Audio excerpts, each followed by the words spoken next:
Bienvenue au Mâche Patate, le podcast éclaté des urbainculteurs où on célèbre l'agriculture urbaine dans toute sa diversité.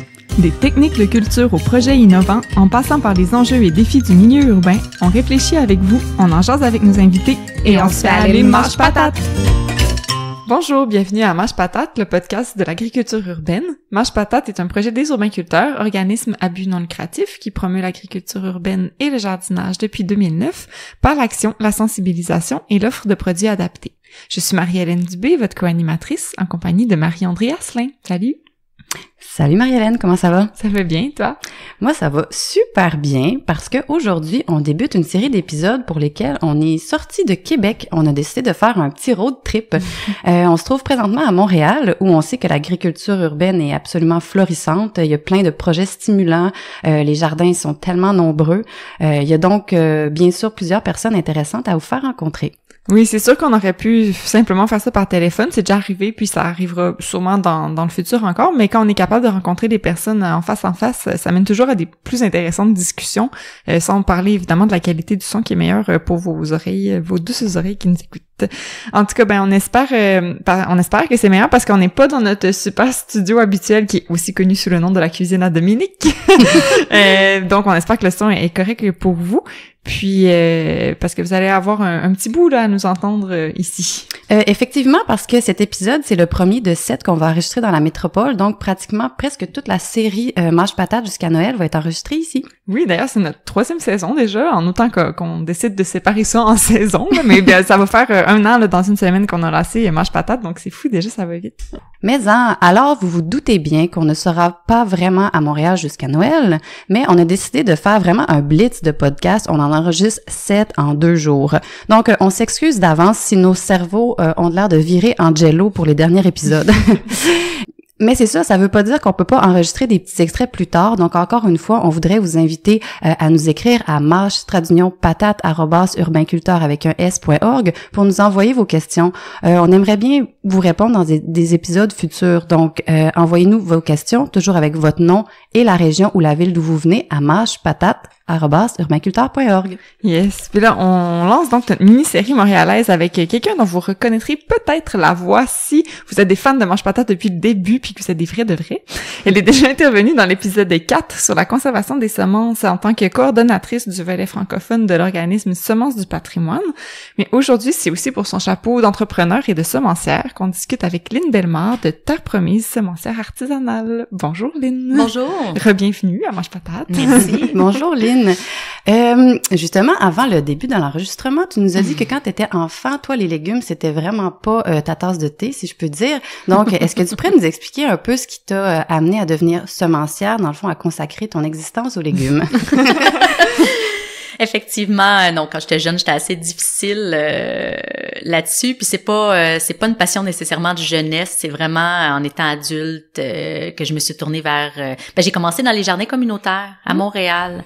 Puis j'ai voulu planter mes propres semences, les récolter, et j'avais beaucoup d'objections dans les jardins. Les gens ils comprenaient pas pourquoi je voulais faire des semences. Moi, c'était par curiosité, c'était aussi pour être capable de les replanter. Ensuite, j'ai fait des recherches, j'ai été employée pour Semences du patrimoine Canada. Et c'est là que j'ai vraiment appris le b.a.-ba parce qu'il faut dire qu'il n'y a pas d'école qui enseigne vraiment la conservation des semences. Le savoir-faire, c'est perdu, c'est pas dans les cursus scolaires. Alors, j'ai appris avec eux et j'ai fondé mon entreprise par la suite Terre Promise en voyant que les variétés disparaissaient vraiment rapidement là au Québec pour essayer de sauvegarder des variétés ancestrales. OK. Puis d'ailleurs, je crois que tu es la seule semencière de l'île de Montréal, si je me trompe pas. À l'île de Montréal directement, oui, parce qu'on est, même si on est situé à l'île Bizarre, on est encore dans le 514. Ah, d'accord. Puis donc, tu as fondé Terre Promise en 2013, puis tu te spécialises dans les variétés potagères anciennes ou rares, à pollinisation libre et non génétiquement modifiées. Et tu cultives le tout sans engrais ni pesticides, en utilisant des techniques de permaculture et même en t'inspirant d'une technique africaine, le zaï. Pourquoi vouloir non seulement produire des semences, mais ces semences-là en particulier, avec ces techniques-là en particulier? En fait, c'est un peu comment dire, si on utilise des variétés ancestrales, je me suis dit qu'il fallait se tourner aussi vers des pratiques ancestrales. Les hybrides de nos jours sont faits pour, par exemple, le marché de longue distance, l'industrialisation, la machinerie, tandis que les variétés ancestrales sont plus pour des marchés très courts, pour, comment dire, ils n'ont pas les mêmes caractéristiques que les variétés actuelles. Donc, on s'est tourné vers des techniques ancestrales. Puis aussi, ben, tu sais, par respect de l'environnement, on essaie d'être minimaliste dans nos déchets, d'éviter tout ce qui est carburant, tout ce qui est plastique. La plasticulture prend tellement de place aussi, même dans le biologique de nos jours, qu'on a réduit vraiment au minimum notre utilisation. Et c'est pour ça on n'a pas de système d'arrosage non plus, hein, on n'arrose pas. Okay. Alors, il a fallu retenir l'eau. Non, on n'arrose pas. On arrose quand on plante en début de saison. Et par la suite, on n'arrose pas du tout. Est-ce que c'est là que la technique du zaï prend toute son importance? Oui, oui, c'est ça. Parce que ça a vraiment piqué ma curiosité, j'avais jamais entendu parler de ça. En fait, c'est une technique qui se passe vraiment en Afrique, mais on s'est dit, bon, si en Afrique, dans un climat subsaharien, ils peuvent retenir l'eau puis ils sont capables de faire pousser des choses, au Québec, on est sûrement capable de retenir notre eau puis de l'utiliser, là. Fait qu'il y avait une logique en arrière de ça, puis effectivement, on a deux petits étangs, des bidons d'eau, un toit qui récupère l'eau. Si on a besoin d'arroser, par exemple, s'il y avait une grosse canicule, ou quand on replante des nouvelles choses qui ont besoin vraiment d'arrosage, parce que sinon le reste de l'été, on laisse le pays faire puis la nature aller. OK. Donc, on en comprend que le zaï, c'est de récupérer finalement l'eau de pluie, s'arranger pour récupérer l'eau de pluie. Ben, en fait, c'est une technique plus complexe que ça. Okay. Je vous invite à aller peut-être voir là, sur Internet pour rechercher ça, mais effectivement, tu sais, par exemple, nous, ce qu'on fait, c'est toutes nos plates-bandes, on essaie de les faire perpendiculaires à l'écoulement des eaux. Okay. On essaie de faire des swales qu'on appelle, qui sont des espèces de, comment dire, de dallos qui récupèrent l'eau. Donc, la plante peut aller directement chercher par ses racines cette eau-là qui est accumulée au courant de l'été. OK. C'est pas magique, là. Je veux dire, il y a des choses qui... Non, c'est pas magique, puis il y a des choses qui marchent pas, là. Ça a l'air tout beau, mais il y a des échecs aussi, il y a des belles réussites, mais en général, le système se tient. C'est vraiment intéressant. Tu parlais que, dans le fond, Marianne t'a introduit en disant que tu te consacrais aux variétés ancestrales. Puis, moi, j'avais peut-être un petit questionnement par rapport à ça. Là. Je veux pas faire l'avocat du diable, mais je me dis qu'il y a peut-être certaines variétés, justement, qui sont disparues des cultures parce que, justement, il y avait pas les bonnes qualité gustative ou justement il était pas apte à résister, mettons, aux intempéries ou aux parasites. Donc je me demandais, toi, ton rôle, ta mission là-dedans, pourquoi tu as choisi vraiment de te consacrer à ça? En fait, t'as raison de ce côté-là. Il y a des choses qui disparaissent dans la vie, il y a des choses qui laissent de la place aux nouveautés, puis ça, c'est correct. Ce qui est pas normal, c'est que plus de 75% est disparu en 100 ans. Donc, moi, j'appelle ça, rendu là, une hécatombe. Puis une hécatombe, ça, c'est pas normal parce que c'est pas nécessairement remplacé par des choses, par la même quantité. Donc, la biodiversité se réduit énormément. C'est les grandes semencières qui ont pris le contrôle de nos semences, donc qui décident des variétés, qui décident des hybrides, qui décident des caractéristiques aussi. Comme j'ai dit au début, c'est souvent pour des marchés très longs, du transport, de l'industrialisation. Donc, c'est pas nécessairement les qualités gustatives, comme tu as nommé, c'est pas nécessairement non plus la qualité vitaminique ou les choses comme ça qu'on veut.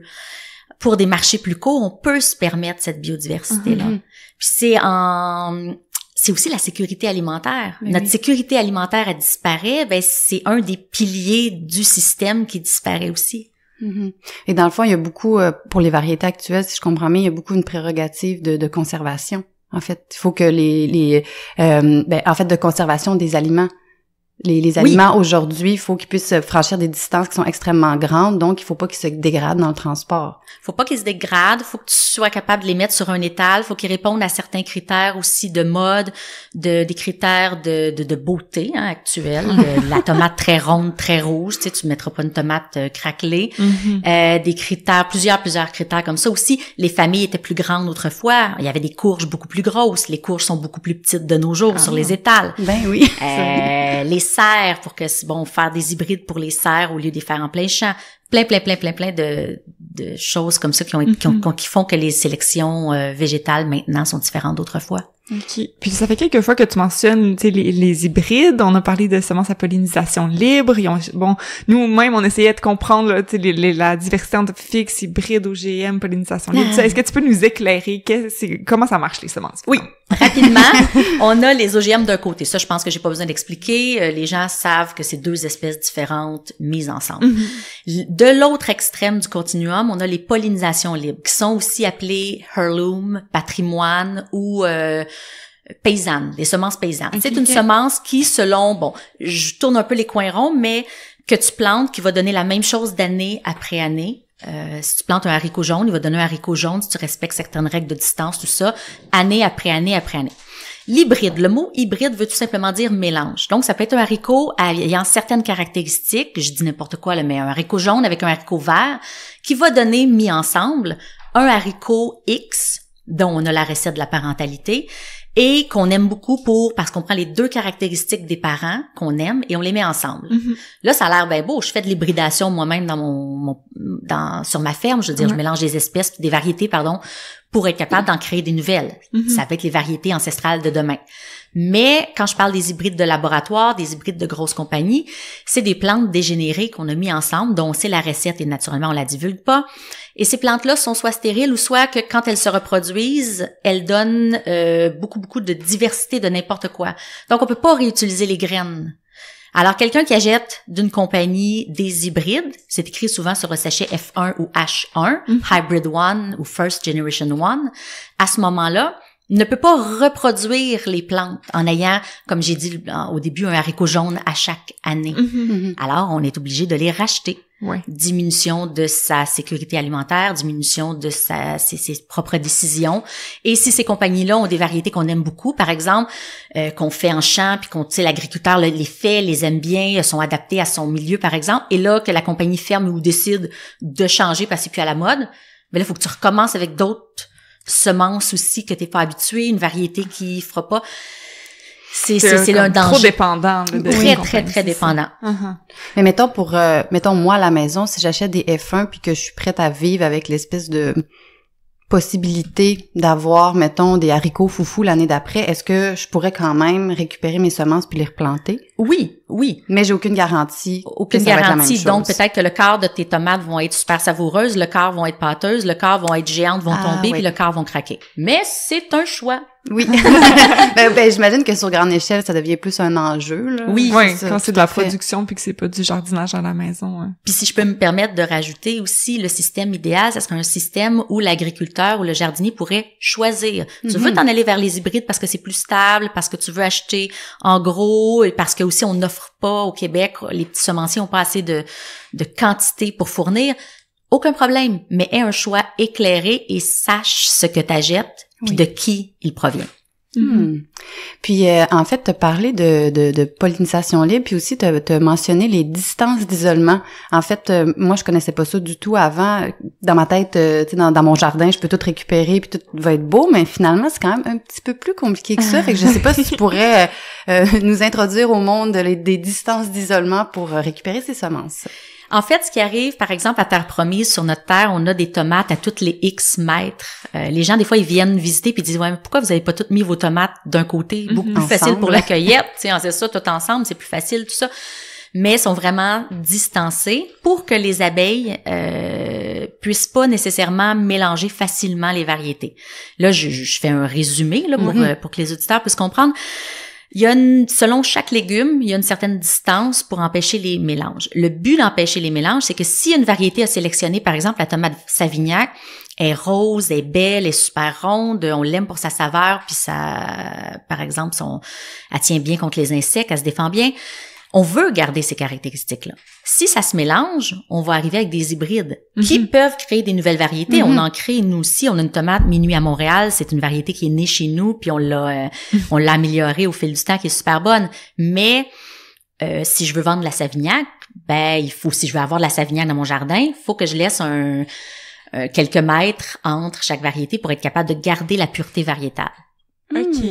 Puis est-ce que ça, les distances d'isolement, puis tout ça, ça fait que justement la gestion du jardin est comme elle devient plus complexe quand on utilise des semences à pollinisation libre plutôt que des hybrides. Que tu utilises des semences à pollinisation libre ou des hybrides, si tu récupères pas tes graines, c'est pas grave. Mais un coup que tu prends des pollinisations libres pour récupérer tes graines, c'est sûr qu'il faut repenser ton jardin. Nous, à 250 variétés, il faut vraiment que les hectares soient planifiés au quart de tour. Par contre, pour un jardin, on peut juste faire une rangée de tomates. Ensuite, sa laitue, ses haricots, oups, le petit chemin. Ensuite, on recommence une autre variété de tomates. Et juste en repensant son jardin comme ça peut déjà amener certaines distances. Puis entre vous puis moi, je trouve plus important que les gens se pratiquent à conserver leurs semences, même s'ils sont dans des jardins communautaires ou des endroits où il y a peu de distance d'isolement, pour que ça donne de quoi puis pour que le savoir-faire se développe, que de s'empêcher pour des distances d'isolement. Tout à fait. Comme ça, au moins, on apprend, même si le résultat est pas pur, mettons. Non, c'est ça, puis le résultat peut être intéressant aussi. Ben oui. Des belles surprises. Mais je suis contente que tu m'as éclairé parce que j'avais vraiment l'impression que les semences à pollinisation libre, ils étaient tellement fixés que même s'il y avait aucune distance d'isolement, il allait comme toujours revenir pareil. Non, la nature est forte. Voilà. Moi, j'étais comme, ça va être facile. Tu fais juste mettre toute pollinisation libre puis t'as pas besoin de penser à ça, mais bon, coudonc. Puis est-ce que, là, admettons que t'as des hybrides dont tu veux garder les semences, puis est-ce qu'elles peuvent... mon Dieu, je sais pas comment dire ma question, mais est-ce que ça peut devenir un hybride d'un hybride avec un autre, tu sais, comme un mélange de trois? Fait que même des hybrides, il faudrait des distances d'isolement, là. Okay. Oui, parce que les abeilles, eux, connaissent pas les distances d'isolement. Et autres pollinisateurs. En 2015, j'ai assisté à une de tes conférences à l'école d'études d'agriculture urbaine, puis ça m'avait vraiment marqué. Puis t'expliquais en fait qu'aujourd'hui les semences étaient vendues de plus en plus par des gros conglomérats de semenciers, puis ça m'avait quand même choqué, je pourrais dire, et marqué. Puis je sais pas si tu pourrais refaire un peu ton speech par rapport à ça pour ouvrir les horizons aux autres, peut-être. C'est quand même quelque chose. En fait, ce qui se passe dans le monde des semences, c'est que, vous avez peut-être entendu aussi dans les nouvelles, Bayer a acheté Monsanto. C'est des très gros qui rachètent les plus petits. Et tout ça fait que les semences sont produites à l'extérieur du pays. Perte de souveraineté alimentaire, perte de contrôle sur nos semences, mais aussi, quand c'est produit ailleurs, la semence, elle a pas l'adaptabilité, une semence que tu reproduis toi-même sur ton terrain s'adapte à tes propres conditions, à tes propres insectes, selon une certaine limite d'élasticité de la variété, là, on s'entend. Mais en faisant produire nos variétés ailleurs, c'est quelque chose, je veux dire, sont faites en très grande quantité, sont envoyées dans d'autres compagnies qui revendent à d'autres compagnies qui revendent à d'autres compagnies, et là, ils arrivent sur nos étals et c'est ce qu'on achète en grande surface. On n'a pas de contrôle sur la qualité, on n'a pas de contrôle sur le label bio, si je peux me permettre, là, mais ça, c'est vraiment une opinion personnelle, parce que quand c'est fait ailleurs, c'est quoi les règles qui régissent ça? J'ai déjà appelé une compagnie de semences pour leur demander d'où provenaient leurs variétés. J'en avais choisi 5 au hasard dans leur catalogue de biologiques. Et ces 5 variétés-là, on m'a répondu qu'elles étaient faites en Chine. Alors là, j'ai dit à la dame, oui, OK, elles sont faites en Chine, mais puis j'ai rien contre la Chine. Je veux dire, ils peuvent produire des super belles affaires, mais on s'entend que la Chine, c'est un peu loin. Et de même. Puis j'ai dit, oui, mais de quelle compagnie? Et on m'a dit, je suis désolée, on est sous le sceau de la confidentialité, on peut pas dire. Alors tes propres semences, t'as pas la traçabilité, mais on dit, oui, il faut faire le cycle complet de, tu sais, en culture biologique, et là, on fait pas d'intrants. Oui, mais tes semences, qui est le début de la chaîne, qui est le début de tout, t'as pas de contrôle dessus, puis ils sont faits en Chine. Tu peux pas promouvoir la durabilité comme ça. Non, c'est clair. Selon mon opinion, là, selon Lynn Bellemare. C'est sûr de Lynn Bellemare. Merci. Puis, dans le fond, pour contrer ça, faut donc se diriger plus vers des semenciers artisanaux locaux. Faut acheter chez les semenciers. Il est préférable d'acheter chez des semenciers locaux et de demander l'origine des semences. Mais pas juste ça. Moi, j'irais plus loin que ça.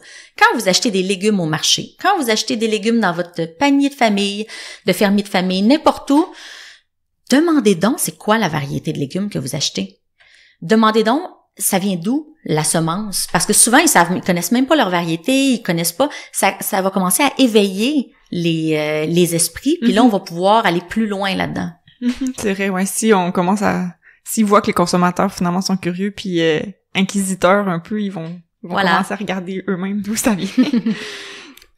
On se demandait aussi si les variétés anciennes, rares et ancestrales que tu essaies de mettre de l'avant, est-ce que, en dehors, de l'intérêt pour la semence, que ce soit pollinisation libre, est-ce que ça a une plus-value comme légumes lui-même, en dehors de préserver la biodiversité, tout ça, mais comme les légumes eux-mêmes, est-ce qu'ils sont plus intéressants que les autres, peut-être?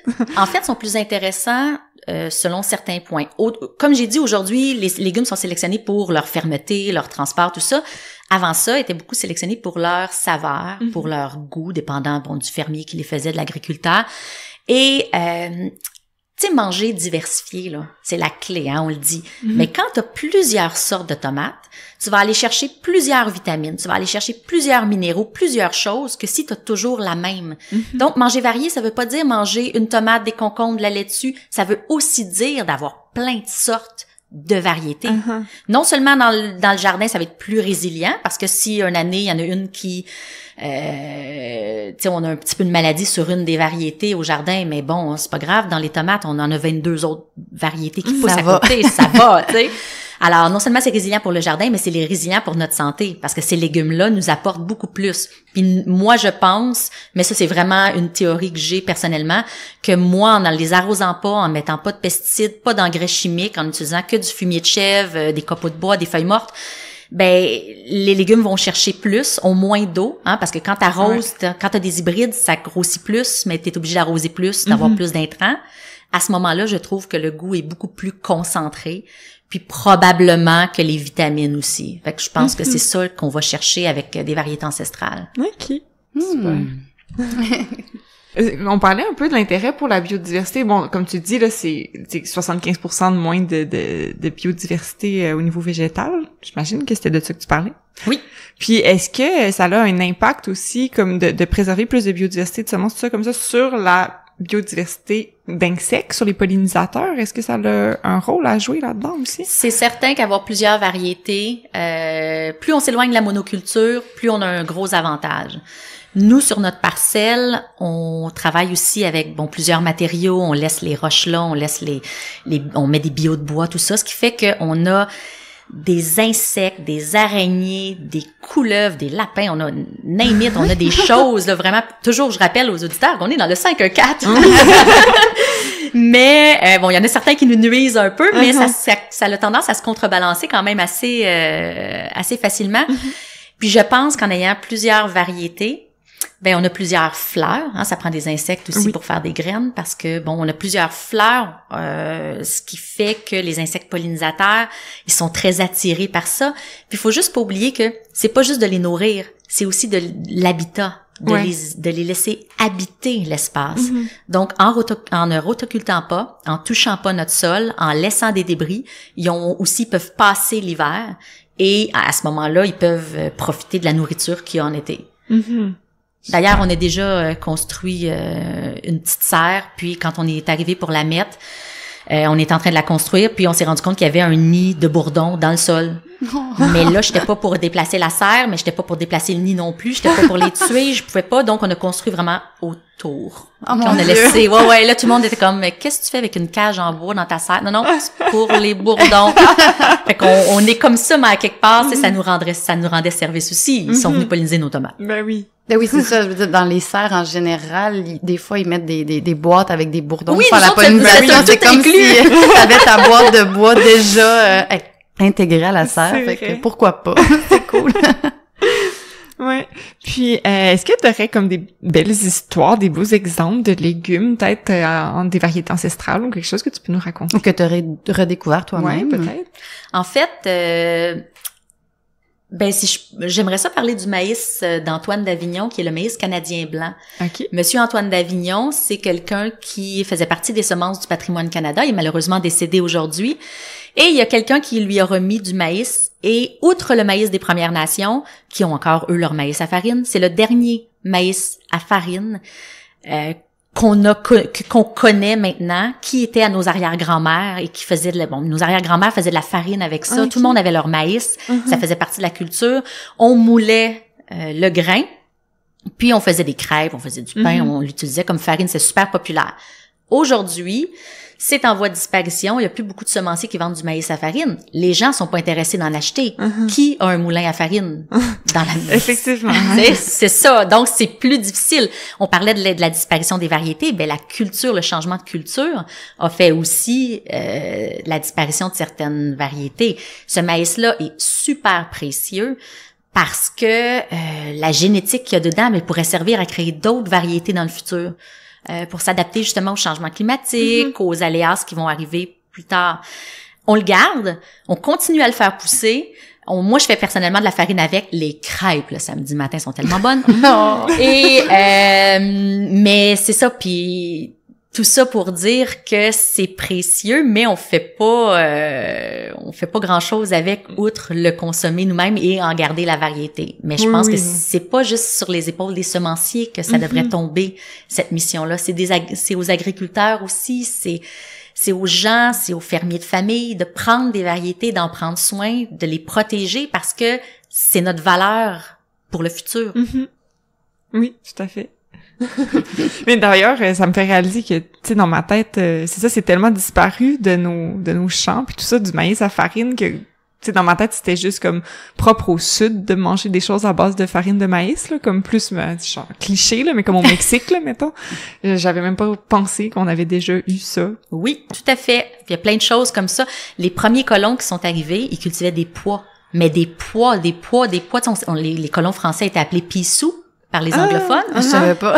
À cause, justement, des pois. Donc, c'est une grande partie du jardin, c'était les pois. Okay. Et j'ai cherché dans des banques de semences les variétés ancestrales. On a trouvé 3 variétés seulement qui restaient vraiment ancestrales de l'Est du Canada puis de l'Amérique. Toutes les autres sont disparues. Combien il y avait de fermiers, de familles qui cultivaient leur pois familial? Ben, c'est fini. Wow. C'est un travail important. Hein? Oui, quand même. En fait, des fois, c'est un petit peu inquiétant, mais bon. Oui, c'est bien d'avoir des gens comme toi qui se consacrent à ça. Puis aussi, tu as parlé de Semences Patrimoine Canada, puis moi, la conservation des semences, tu sais, ça peut être quand même assez mystérieux pour les gens, mais je voulais juste dire que vous aviez fait en tout cas, Semences Patrimoine Canada avait publié un excellent livre sur la conservation des semences, puis c'est super accessible, puis c'est vraiment intéressant, puis je trouve que ça démystifie là un peu la peur là de s'y mettre puis de conserver nous-mêmes nos semences. Là. Donc si ça l'interpelle des gens, je vous invite à vous le procurer. Oui, la conservation des semences en anglais ou en français sur le site www.semences.ca. Bon, super. Super. On va mettre le lien, comme d'habitude, sur la page de l'épisode. Puis, je voulais venir aussi, on a rencontré Bernard Lavallée, le nutritionniste urbain, dans un épisode précédent. Puis, on a parlé, c'est ça, d'une collection de semences ancestrales que vous avez développée ensemble, finalement, que vous avez lancée. Puis, je me demandais qu'est-ce qui t'avait intéressé, tu sais, dans ce projet-là, vu que tu fais déjà ça de tes journées, quand même, conserver des semences puis en vendre. Comme qu'est-ce qui t'a interpellé de faire une collection avec Bernard? En fait, Bernard et moi, on s'est rencontrés, puis tout de suite, on parlait de nos passions, puis bon, lui est nutritionniste, moi je fais les semences, fait qu'on pensait que c'était un bon mix de mélanger les deux passions ensemble. Et ces livrets-là, c'est plus des livrets de cadeaux, donc ça s'adresse plus aux néophytes, mais en utilisant des variétés ancestrales, donc qui sont moins accessibles. Fait que c'est de rendre accessible à monsieur, madame, tout le monde des variétés qui sont plus difficiles à trouver, de les faire essayer dans le potager, puis de faire découvrir des choses nouvelles. Intéressantes au potager. OK. C'est vraiment dans une visée on pourrait dire de vulgarisation, d'accessibilité, là. Exactement. À des gens qui, normalement. Exactement. Une belle idée cadeau. Oui, ben vraiment. Puis ça me fait réfléchir en fait, toi, les semences que tu vends, est-ce que c'est principalement à des particuliers ou est-ce que tu as aussi comme des clients plus des fermiers, je sais pas. En fait, on vend plus à des particuliers. Il y a beaucoup d'institutions, d'écoles qui se procurent aussi sur notre boutique web nos semences. Par contre, ça commence les agriculteurs à acheter, mais on fournit pas en très grande quantité, premièrement.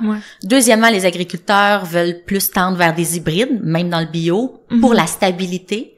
J'ai dit que 75% des variétés étaient de pollinisation libre était éteinte, ben ce qui reste, le 25%, a été mal conservé, a été mal sélectionné parce qu'on s'est tout tourné vers les hybrides depuis 100 ans. Mais si on avait passé le même temps à développer les variétés patrimoniales que les hybrides, on aurait des variétés plus de qualité.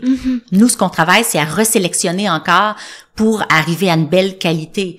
Mais c'est sûr que les agriculteurs sont pas encore au rendez-vous parce qu'ils attendent la qualité aussi et la quantité. Donc, mais ça se sensibilise lentement et ça commence à faire wow, tu sais, il y aurait une plus-value quand même à utiliser des variétés patrimoniales, que ce soit pour que mes clients aient une meilleure expérience au niveau du goût, un meilleur, tu sais, surtout dans les marchés courts, là, les marchés plus locaux. Alors oui, ça a aussi en augmentation. OK, super. Oui, puis en tout cas, peut-être que c'est naïf comme réflexion, mais j'ai vraiment l'impression que depuis quelques années, il y a un réel engouement justement pour les variétés ancestrales. Tu sais, on a toujours les belles photos de tomates de toutes les formes, toutes les couleurs, tu sais, de zucchini. Tu sais, le monde, ils veulent comme des trucs plus funky aussi, j'ai l'impression. Même moi, chez nous, tout ce que je cultive, c'est des choses que je peux pas retrouver au marché habituellement. Donc, j'imagine que si les consommateurs s'ouvrent de plus en plus à ça, ben ça va amener justement les agriculteurs à aller vers ça aussi, là. Oui, c'est vrai que c'est en augmentation, mais il y a 10 ans, par exemple, j'aurais pas été ici à parler de semences avec vous. Je faisais pas de conférence, c'était pas demandé, parce que les semences, c'est comme nébuleux pour les gens, c'est comme le parent pauvre de l'agriculture, on ne met pas de l'avant, et pourtant, c'est le début. T'as des bonnes semences, je dirais pas une bonne récolte, il y a les aléas, la température, la culture, ce que t'en fais avec, mais on s'entend-tu que c'est un bon départ? Oui. Puis ça, ben, c'était pas, il y a 10 ans, c'était difficile de rentrer dans les écoles, faire des conférences, faire des choses parce que je m'excuse, on s'en foutait un peu. Mais c'est vrai qu'on en entendait beaucoup moins parler. Ouais, puis ça s'est développé comme le nombre de semenciers québécois aussi, comme ça c'est en augmentation. On est de plus en plus nombreux au Québec à faire ce métier-là. Mais encore là, quand tu fais ce métier-là, tu fais quoi? Tu vas en agronomie, tu vas en horticulture, puis là, tu apprends sur le tas le reste des semences. Ils les voient pas dans les cours, toute la partie. Comment tu sors une semence de tomate? Bon, la tomate peut-être plus facile, mais à quel stade tu sors une semence de poivron? Tu sais, une semence de fleurs d'astère, là, tu la fais sécher combien de temps? Il y a plusieurs étapes, là, avant que ça se rentre dans votre petite enveloppe, là, il y a vraiment beaucoup d'étapes au niveau des semences. Puis ça, ben, comme c'est pas enseigné, c'est difficile. Fait que ça prend du monde courageux, ça prend du monde qui ont les reins solides, puis passionné. Fait qu'après être semencière, soit fonder une école sur la conservation des semences. Prochaine mission. Mais justement, tu parlais il y a 10 ans, tu donnais pas de formation, de conférence, mais si je ne m'abuse, maintenant, c'est quelque chose que tu fais régulièrement. Oui, assez régulièrement. Puis je suis super contente de pouvoir promouvoir la conservation des semences. Puis je veux que les gens, ils s'approprient ce savoir-là, que ça fasse partie d'un jardin. Tu sais, t'arroses ou tu plantes ta graine ou tu récoltes tes tomates, tous ces gestes-là, ben il faut aussi que tu continues la petite partie pour, je vais récupérer mes semences, je vais les garder, puis ça en fait beaucoup, je vais les partager. Ben oui. Ça va, je trouve, avec justement l'idée du jardin en général. Tu sais, déjà, les récoltes sont souvent abondantes, puis on dit que les jardins souvent favorisent le partage, mais c'est encore plus vrai avec des semences, je pense. Encore plus vrai avec des semences. Puis tu sais, si on voit les fêtes des semences, il y a un super gros engouement, puis il y a des échanges de semences, les gens viennent échanger aux tables d'échange, ils se parlent, ils disent « Ah oui, t'as telle variété. Ouais. Mais justement, si les gens qui nous écoutent sont soit intéressés à se procurer de tes semences ou des semences artisanales, ou bien si eux-mêmes ont des semences rares puis qui voudraient peut-être assurer leur conservation, vers où tu les dirigerais? En fait, s'il y a des gens qui pensent qu'ils ont des semences ou qui savent pas tout simplement qu'ils ont des semences rares, nous écrire à terrepromise.ca. Sans aucun problème. Ce qu'on fait, c'est que on discute avec la personne et dans les variétés familiales, souvent, on écrit l'histoire de la famille pour savoir où elle s'est procuré ça. On a même fait des recherches généalogiques là, pour s'assurer de la descendance. Puis c'est super passionnant l'histoire qu'il y a avec ça. Alors, je vous invite à nous écrire. Puis pour se procurer nos semences, ben c'est sur le site internet www.terrepromise.ca. Puis dans des fêtes des récoltes, j'imagine, au printemps. Dans toutes les fêtes des semences, ça, vous pouvez trouver dans l'onglet... Fêtes des récoltes, dans Fêtes des semences. Fêtes des semences, il n'y a pas de problème. Donc, sur le site Internet de Semences du Patrimoine Canada, dans l'onglet événements, il y a toutes les fêtes des semences qui se passent partout au Canada. Si on sélectionne Québec, on peut avoir une fête des semences près de chez nous. C'est à peu près de mi-février à mi-avril. C'est vraiment des événements, c'est comme des foires où les gens peuvent aller et se procurer des semences chez tous les semenciers locaux. Puis pour notre boutique web, c'est terrepromise.ca. Les 250 variétés sont sur le site web. On peut se les procurer, on les envoie par la poste. Super. Je pense que tu as dit terrepromise.ca pour si les gens ont des semences rares. Ça. Mais est-ce que c'est vraiment ça ou est-ce que c'est c'est ça aussi. C'est terrepromise. OK, c'est bon. Je sais pas ça. Eh bien, merci beaucoup, Lynn. Super tout plaisir pour moi. Oui, vraiment. Merci. Mais c'est vraiment tout un monde, hein, les semences. Moi, je trouve que ça reste tellement fascinant que comme tout, tu sais, la nature, notre nourriture, nos vêtements, tu sais, ça part de des petites graines de rien du tout, là. Ça continue à me fasciner. C'est vrai, mais c'est aussi comme facile à oublier, on dirait, comme un peu Lynn le disait juste avant. Mais quand on jardine, on pense souvent aux récoltes, aux fruits, aux feuilles, à ce qu'on va manger. Mais si on se donne la peine de planifier juste un petit peu plus puis de s'informer, je vois qu'on peut planifier notre futur jardin en récoltant nos semences. Oui, puis vous qui nous écoutez, est-ce que vous saviez toute l'importance que peuvent avoir les semences? Est-ce que vous les conservez déjà? Est-ce que vous achetez des semences de variété ancestrale peut-être? On vous encourage entre autres à écouter ou à réécouter l'épisode 4 de Mange Patate sur la conservation des semences pour savoir un peu plus comment vous y prendre. Puis comme Marie-André disait plus tôt aussi, de vous procurer le livre produit par Semences du Patrimoine. Vraiment intéressant. Aussi, il reste peut-être encore quelques places si vous êtes dans la région de Québec, évidemment, pour notre journée de formation du 14 septembre qui concerne la fermeture des jardins, la conservation des semences et le compost. Ça se passe au cégep de Limoilou, puis vous pouvez vous inscrire via la boutique en ligne des urbainculteurs, donc sur boutique.urbainculteur.org dans la section formation. Puis c'est d'ailleurs Marie-André qui donne la formation avec notre collègue Vicky, donc si vous êtes des grands fans de Marie-André, c'est le moment de venir lui déclarer votre amour. Puis mon blague à part, on vous encourage encore une fois à nous envoyer vos questions de jardinage ou tout autre sujet connexe à mange-patate@urbainculteur.org.